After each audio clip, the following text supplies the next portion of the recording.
입니다. 예, 다들 이렇게 건강 유의하셨으면 좋겠습니다. 저희도 아이들이 감기도 걸리고 지금 그렇습니다. 자, 서로 인사했으면 좋겠습니다. 반갑습니다. 네, 너무 반갑습니다. 네, 오늘 말씀을 나눠 볼 텐데요. 제가 잠시 기도하고 예배를 시작하겠습니다. 말씀을 나누겠습니다. 주님 감사합니다. 주님, 우리가 겸손한 마음으로 주님 앞에 나가기를 원합니다. 우리가 거짓된 마음이 있고 주님 앞에 부끄러운 것이 있고 또한 주님 앞에서 불충했던 것들이 있다면 오늘 이 시간 돌이키고 주님의 사람으로 용서하고 사랑하며 살아가기를 원합니다. 예수님의 이름으로 기도드렸습니다. 아멘입니다. 예, 사랑하는 여러분 반갑습니다. 오늘 우리는 마가복음 11장 21절부터 25절까지 이렇게 길지는 않지만 우리의 신앙생활의 핵심을 꿰뚫는 놀라운 교훈을 한번 나눠보고자 합니다. 자, 제목을 함께 보시겠습니다. 믿음과 용서의 날개입니다. 여러분, 어릴 때 누구나 날개를 달고 하늘을 나는 상상을 해보았을 것입니다. 우리가 물리적으로 그렇게 하지 못하지만 우리가 신앙생활에서 이 두 가지의 날개를 나의 등에 달 수가 있다면 하나님과 가까워지는, 또 능히 하지 못할 것이 없는 그런 귀한 여러분들 되실 것입니다. 자, 이 본문에는 예수님의 행동에 충격을 받은 제자들과 그 제자들에게 주시는 예수님의 단호한 말씀이 담겨져 있습니다. 우리 함께 본문을 나눠볼까요? 네, 함께 읽겠습니다. 자, 21절부터군요. 그래서 베드로가 전날 일이 생각나서 예수께 말하였다. 랍비님, 저것 좀 보십시오. 선생님이 저주하신 저 무화과 나무가 말라버렸습니다. 예수께서는 그들에게 말씀하셨다. 하나님을 믿어라. 내가 진정으로 너희에게 말한다. 누구든지 이 산더러 번쩍 들려서 바다에 빠져라 하고 말하고 마음에 의심하지 않고 말한 대로 될 것을 믿으면 그대로 이루어질 것이다. 누구든지 이 산더러 번쩍 했군요. 25절 너희가 서서 기도할 때에 25절 없습니까? 어떤 사람과 서로 등진 일이 있으면 용서하여라. 그래야 하늘에 계신 너희 아버지께서도 너희의 잘못을 용서해 주실 것이다. 아멘입니다. 여러분, 오늘의 이야기는 이렇습니다. 예수님께서 예루살렘에 들어가시던 중에 잎이 무성한 무화과 나무를 보시게 됩니다. 자, 잎이 무성하다는 것은 응당, 열매가 있어야 한다라는 신호입니다. 그러나 예수님은 열매를 찾지 못하시고 그 나무를 향해 이제부터 영원토록 사람이 내게서 열매를 따먹지 못하리라 이렇게 선언하셨습니다. 다음 날 아침에 이렇게 보니까 실제로 제자들이 보았는데 그 무화과 나무가 뿌리채 말라져 버린 것입니다.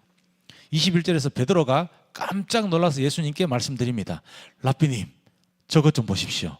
선생님이 저주하신 저 무화과 나무가 말라버렸습니다. 자, 이 무화과 나무 사건은 단순히 한 그루의 나무가 말라버린 그러한 이야기가 아닌 것입니다. 이것은 믿음의 능력과 신앙의 열매에 대한 강렬한 메시지이며 곧이어 예수님께서는 이 놀라운 사건을 통해서 우리 기도의 비밀을 가르쳐 주십니다. 여러분, 오늘 유익한 시간이 될 것입니다. 자, 그것은 바로 응답받는 기도의 두 날개입니다. 바로 첫 번째입니다. 흔들리지 않는 믿음입니다. 자, 두 번째는 완전한 용서입니다. 이 두 날개가 없다면 우리의 신앙생활은 잎사귀만 무성하고 열매는 맺지 못하는 바로 이 무화과 나무처럼 되어버리는 것입니다. 자, 무화과 나무의 마름을 보고 놀란 제자들에게 예수님께서 주신 첫 번째 말씀이 무엇입니까? 자, 22절입니다. 자, 예수님께서 말씀하십니다. 그들에게 말씀하셨다. 하나님을 믿어라 라고 이렇게 말씀하십니다. 사랑하는 여러분, 우리가 믿는, 여러분들이 믿는 하나님은 어떤 분이십니까? 네, 여러 가지가 있겠죠. 그러나 오늘 말하는 하나님은요, 불가능이 없는 분이라는 것입니다. 전능하다는 뜻입니다. 자, 전능하다는 것, 예, 모든 능력을 가지고 계신다는 말입니다. 자, 산을 옮겨서 바다에 던지는 것은 인간의 상상으로는 불가능한 일입니다. 그러나 예수님 말씀하십니다.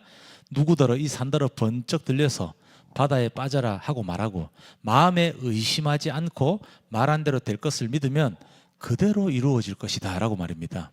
이것은 예수님께서 단순히 긍정적인 생각을 가지라 라고 말씀하신 것이 아닙니다. 우리의 믿음의 근거는 우리의 자기 확신이 아니라 바로 그 말씀의 주인이신 하나님의 능력에 있다는 것입니다.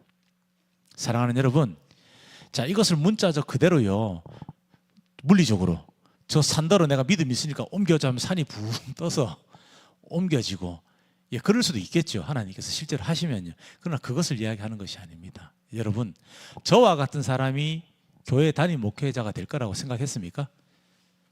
예, 누구도 생각하지 못했습니다. 예, 제가요 합법적인 일을 할 거라고 생각해 본 사람도 없습니다. 심지어. 그러나 제가 이 자리에까지 올 수 있었던 근거는 딱 하나밖에 없었습니다. 예, 이렇게 될 것을 믿었습니다. 하나님께서 생각을 주시고요, 소망을 주셨을 때 믿었습니다. 정말. 예, 이미 이루어졌다고 믿고 그대로 실행했습니다. 하나님께서 주시는 그 믿음대로, 그 소망대로 공부를 하였고요. 예, 열심히 신학을 배웠고요.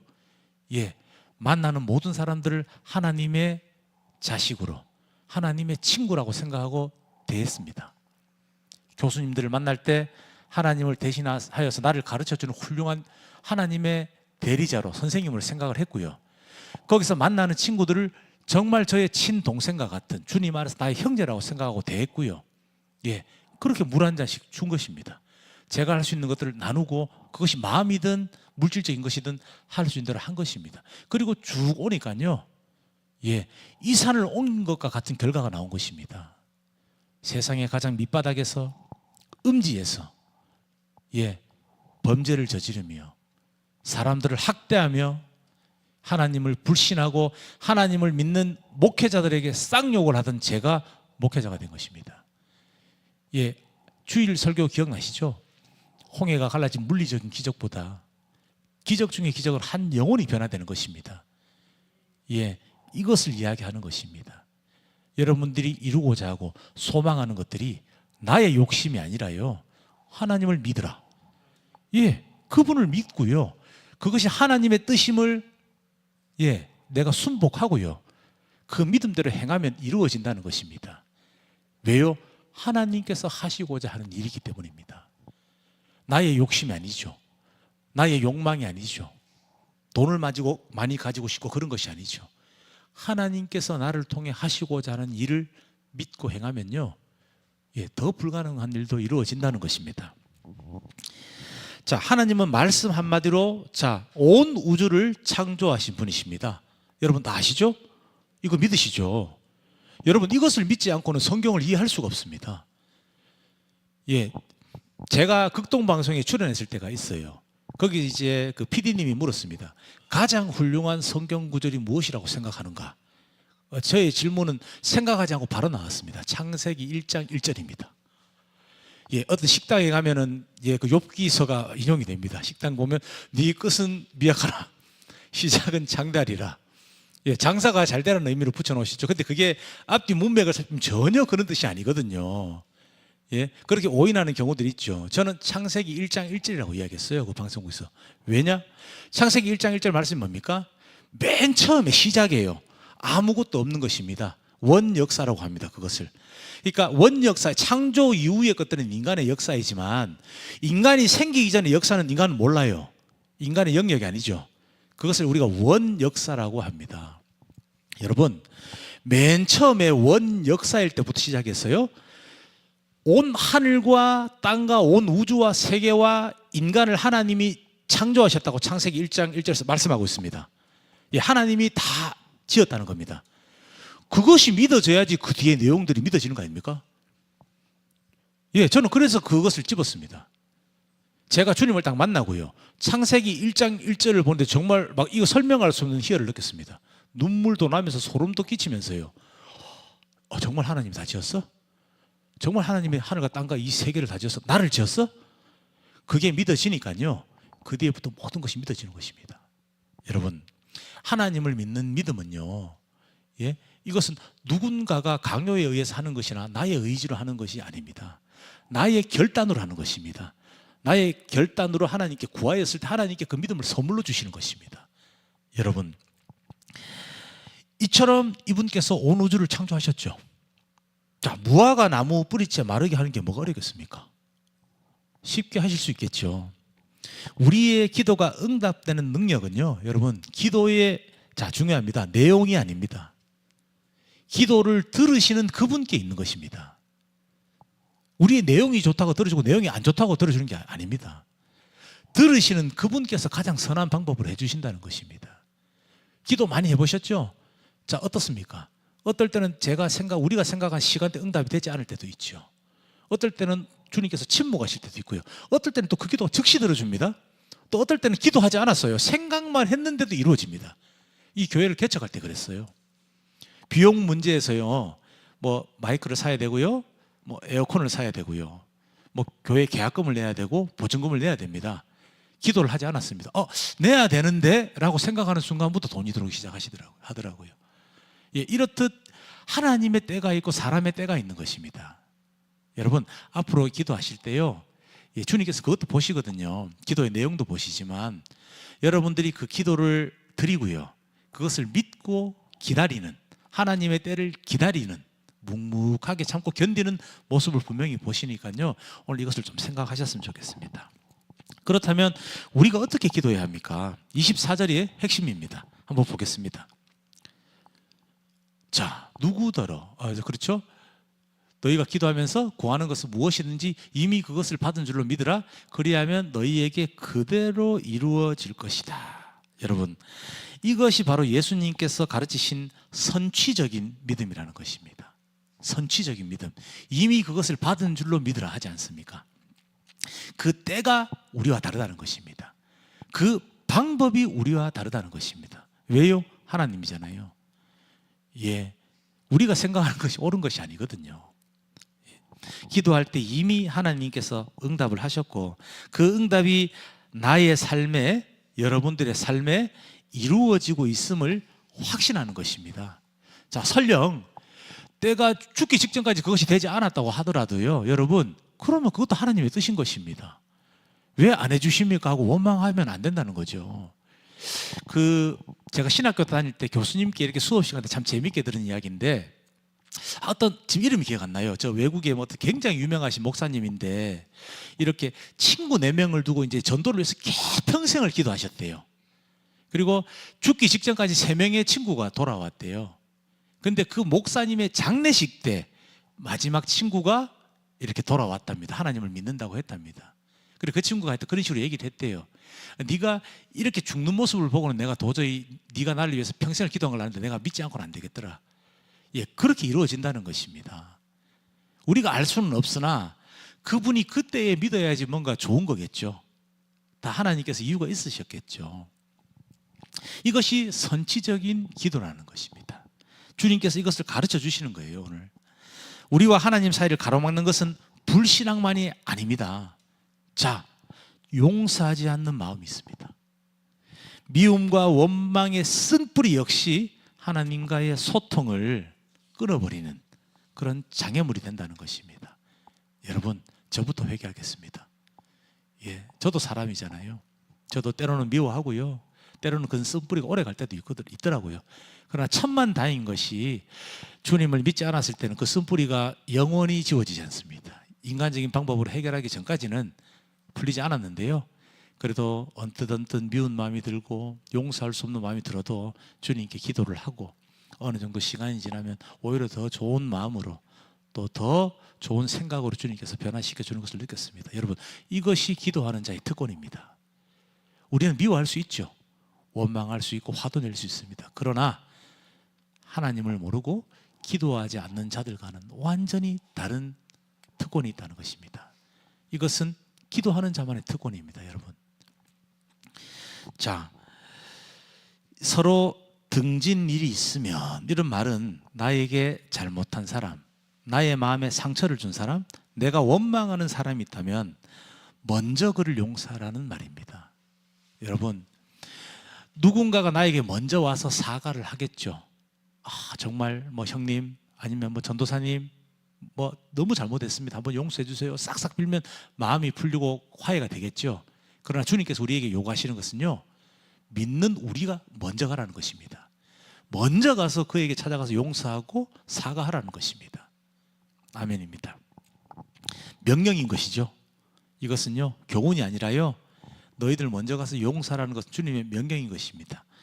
이것은 하나님께서 우리의 기도를 들으시는 가장 중요한 조건 중에 하나입니다. 내가 용서하지 않고 풀지 않으면요, 우리의 기도 생활도 좀 막힌다는 것입니다. 그렇다면 용서가 왜 이렇게 중요할까? 한번 이야기해 보겠습니다. 여러분, 우리가 남을 용서해야 하는 가장 근본적인 이유는 무엇이라고 생각하십니까? 우리가 먼저 예수님께 셀 수 없는 큰 용서를 받았기 때문입니다. 여러분, 단순하죠. 용서받은 자니까 용서해야죠. 그 만달란트 빚진 자, 100데나리온 빚진 자 기억나요? 만달란트 탕감해줬는데 자기한테 100데나리온, 쉽게 말해서 한 200만 원 빚진 자, 몇 경입니다. 만달란트는 환산할 수 없는 돈이에요. 수조 원보다 큰 돈입니다. 현재 금액으로 환산하면. 그것을 탕감받고 200만 원 안 갚은 사람 멱살을 칩니다. 너 이씨 죽여버린다고. 내 돈 갚기 전까지 내 고소해서 너 감옥에 쳐넣을 거야. 그렇게 한다는 것입니다. 그리고 어떻게 됩니까? 그 결과가. 그는 다시 그 주인이 명합니다. 다시 감옥에 갖다 넣어라. 만달란트 다 갚을 때까지. 자, 만달란트 못 갚겠죠. 영원히 감옥에 형벌을 받는다는 것입니다. 여러분, 그렇게 용서가 중요한 것입니다. 사람과 먼저 풀지 않고는 성전에도 예배드리러도 가지 말라잖아요. 고소할 것이 있으면 그것을 먼저 해결하고 마음을 털어내고 예배 장소에 가라고 하지 않습니까? 이것은 우리의 이야기가 아닙니다. 주님께서 이야기하시는 것입니다. 아주 중요한 것입니다. 자, 우리가 받은 이처럼 용서의 크기에 비하면요, 다른 사람의 잘못은 사실은 티끌과도 같죠. 이 만달란트 빚진 자가 그런 거 아닙니까? 수백 조 원의 빚을 탕감받고 200만 원 뭐 빚진 자가 큰 빚입니까? 그게 아무것도 아니지 않습니까? 예수님께서 말씀하십니다. 너희가 용서해야 하늘에 계신 너희 아버지께서도 너희 잘못을 용서하여 주실 것이다 라고 분명히 말씀하십니다. 성경에서 말씀하시는 것입니다. 이것은 우리의 용서가 구원의 조건이 된다는 그런 의미는 아닙니다. 이미 구원받은 하나님의 백성이라면 마땅히 하나님의 용서를 본받아서 이웃을 용서하는 삶을 살아가야 한다는 뜻입니다. 살아가야 한다는 뜻은요, 진행형인 것입니다. 지금도 그렇게 하고요, 계속 그렇게 해나가야 한다는 것입니다. 구원이라는 큰 은혜를 받았죠. 주님께 셀 수 없는 용서를 받았죠. 그렇지 않습니까, 여러분? 저에게 삶의 원수가 없었겠어요? 저에게 가장 큰 원수가 사실 있습니다. 저희 어머니를 살해한 사람이 있어요. 어떤 교수님이 묻더라고요. 그분이 지금 예수님 믿거든요, 저 때문에. 어떻게 용서했냐고 묻더라고요. 제가 그냥 이렇게 대답했습니다. 교수님, 저는 용서한 적이 없습니다. 주님께서 이미 용서하셨지 않냐고. 저도 그렇고 그분도 그렇고. 주님께서 용서하시고 피 흘리시고 자기 피로 샀는데 제가 뭐 또 용서를 또 하냐고. 저도 죄인인데 사람만 죽이지 않았지 제 속을 끄집어내서 들어보면 얼마나 역겹고 더러운지 아시냐고. 저도 똑같은 쓰레기고 죄인인데 내가 누굴 용서하냐고. 나도 용서받은 죄인일 뿐인데. 여러분, 그렇지 않습니까? 옆에 누구라도요, 이미 주님께서 용서한 형제고 자매입니다. 내가 용서한다는 것 자체가 나의 기준으로 판단을 하는 것입니다. 이 정도는 내가 용서할 수 있어. 이 정도 너는 내가 봤을 때 너무 이 범죄 자체가 너무 심각하고 너무 더러운 범죄라서 나는 용서가 안 돼. 주님께서는 그렇게 하지 않으셨습니다. 사람이 하는 판단과 평가를 주님께서 하지 않으셨습니다. 주님의 구원과 용서, 주님의 십자가 희생은요, 평등한 것입니다. 돈 많은 사람에게 해준 것이 아니고요, 그냥 가벼운 경범죄한테만 해준 것이 아닙니다. 자신을 죽인 사람들에게도 해당이 된다는 것입니다. 여러분, 이것을 꼭 기억하십시오.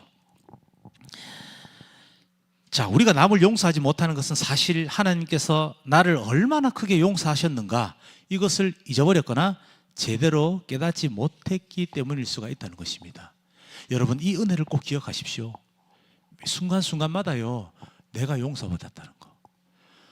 정말 용서받지 못할 죄 안 짓습니까? 사실은요.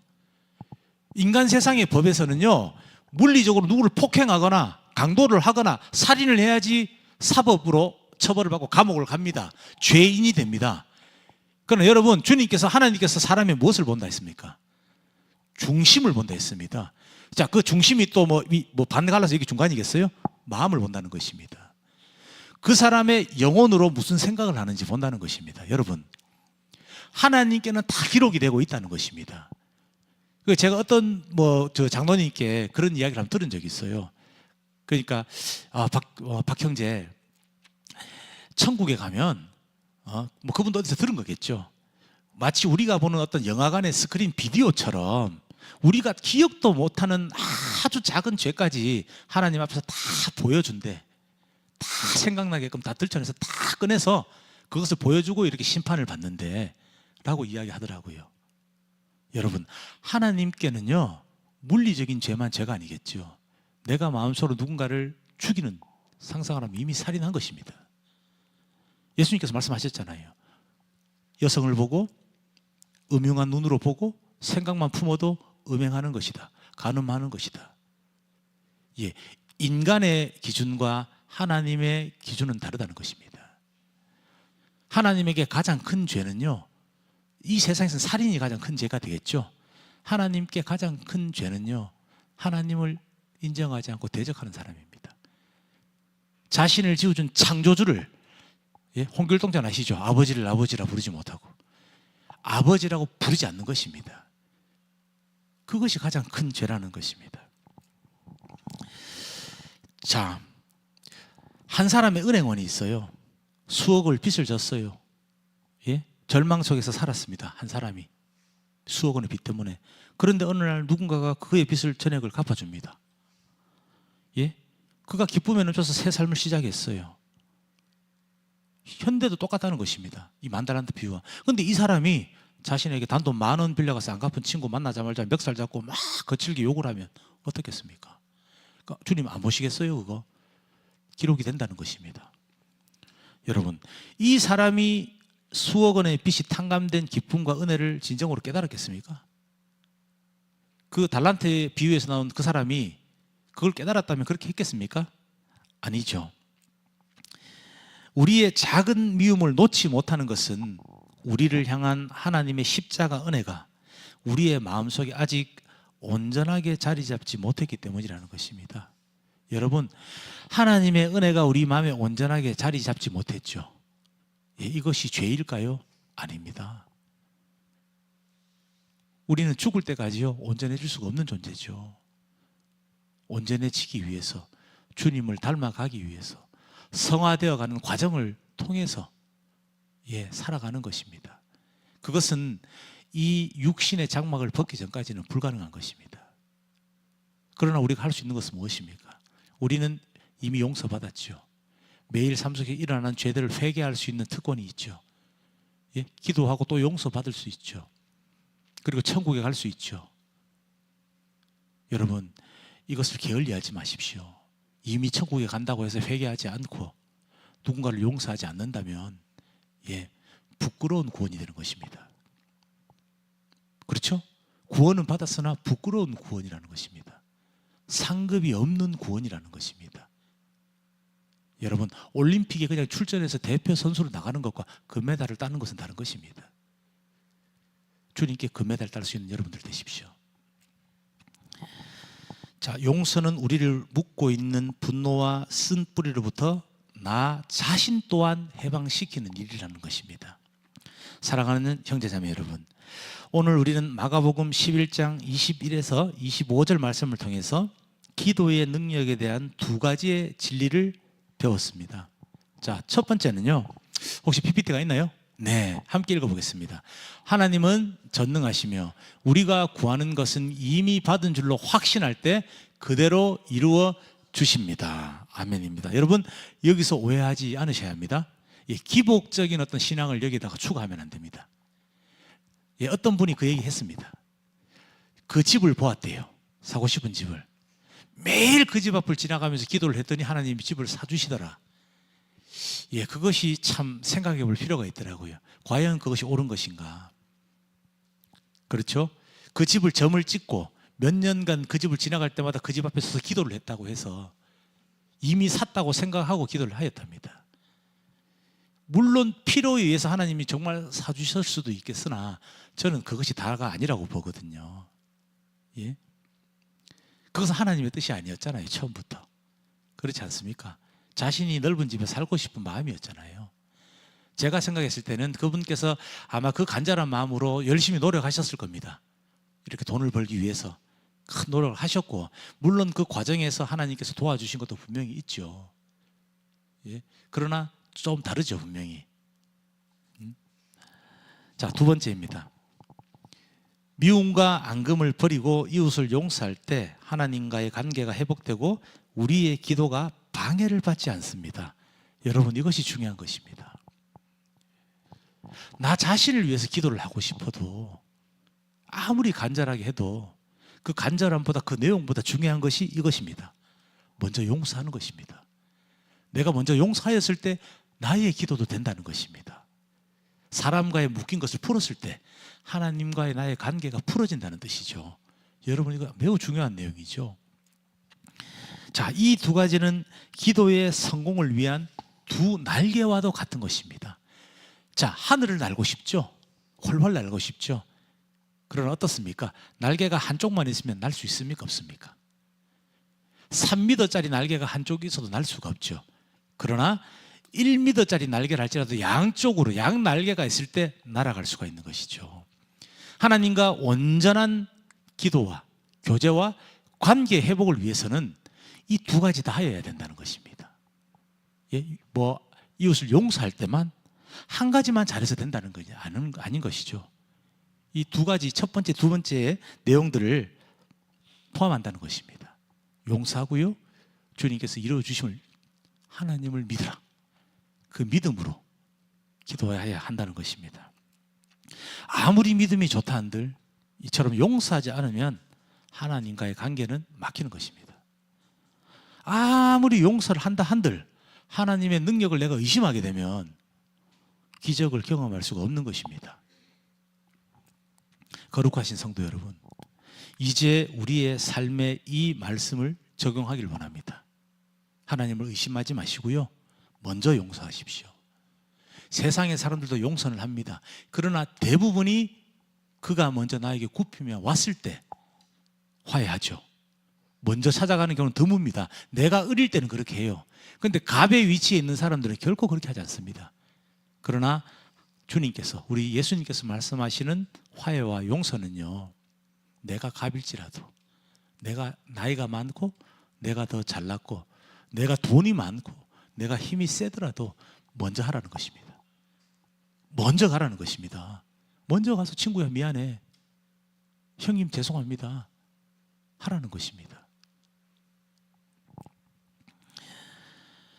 자, 여러분, 오늘부터 기도의 내용과 자세를 점검하시길 바랍니다. 혹시가 아니라 이미 응답받은 줄로 알고 감사함으로 구하시길 바랍니다. 또한 용서하지 못하고 있는 누군가가 있죠. 예, 없으면 대단한 것입니다. 네, 있다면 기도하시기 전에요, 먼저 그를 마음으로 축복하고 용서하셨으면 좋겠습니다. 한 방법이거든요. 뭔가 기도를 제가 꺼내잖아요. 그 내용은 다 다르겠죠. 무언가를 나의 몸 때문에 할 수도 있고요, 관계 때문에 할 수도 있고요. 여러 가지 기도 제목이 있지만 그 전에 나의 마음속에 떠오르는 용서되지 않는 누구 한 사람을 먼저, 주님, 예, 저의 의지로는 어려우나 이 의지마저도 주님께 구합니다. 이 사람이 밉지만 주님의 이름으로 축복합니다. 그를 위해서 기도합니다. 이렇게 먼저 하시고요, 나의 기도를 시작해 보십시오. 예, 주님께서 더 잘 들어주시는 게 느껴지실 겁니다. 예, 그것은 각자의 영들이 느끼는 것입니다. 꼭 한번 시도해 보세요. 네, 어려움을 구하기 전에요, 가장 미운 사람을 하나만 고르십시오. 예, 그를 위해 축복하십시오. 아멘입니다. 자, 용서는 복수심에서 벗어나서 하나님의 평안과 평강을 누리는 첫걸음입니다. 여러분, 누군가를 미워해 보셨죠? 저도 많이 해봤거든요. 예, 결국은요, 자신이 괴롭습니다. 그 미움의 가시가요, 이렇게 날아옵니다. 부메랑입니다. 이렇게 날아서 그대로 나의 뒤통수에 그대로 꽂힙니다. 여러분, 나 자신을 위해서라도 용서하라는 말입니다. 정말입니다. 내가 대단한 존재고 믿는 사람이니까 하우머 너 따위 내가 한번 용서해 줄게. 아, 내가 뭐 크리스찬이잖아. 이런 개념이 아니고요. 나 자신을 위해서도 그것이 유익합니다. 여러분, 제가 자유로워질 수 있었던 가장 큰 비결이 이것이었습니다. 마음의 모든 것들을 털어버렸습니다. 예, 절대로 되지 않을 것 같았던 인생의 트라우마, 가장 강력한 원수를 사랑으로 바라보았습니다. 예, 그 결과 그는 하나님을 믿고 있습니다. 여러분, 가능합니다. 산 한 번 옮겨진 것보다 이게 더 큰 기적입니다. 기억하십시오. 흔들리지 않는 믿음, 그리고 완전한 용서라는 이 두 날개를 가지고 오늘날 우리의 삶 속에서 무화과 나무를 마르게 하신 예수님의 능력을 경험하시는 정말 복 되시는 여러분들 되시기를 예수님의 이름으로 간절히 축복합니다. 아멘입니다. 우리 함께 기도하겠습니다. 사랑의 주님, 감사합니다. 우리가 오늘 들은 말씀, 믿음과 용서의 두 날개를 통해서 우리의 기도가 훨훨 날아올라서 주님께 닿기를 간절히 소망합니다. 사랑하는 주님, 이미 이루어 주실 주님을 신뢰하고 주님께 먼저 용서받은 사람답게 우리 이웃의 허물을 덮고 주님과 같이 용서하겠습니다. 여러분, 이것을 결단하시길 바랍니다. 주님과 함께 용서하겠습니다. 아멘. 주님과 함께 용서하겠습니다. 아멘. 모든 은혜에 감사드리며 예수님의 이름으로 기도합니다. 아멘.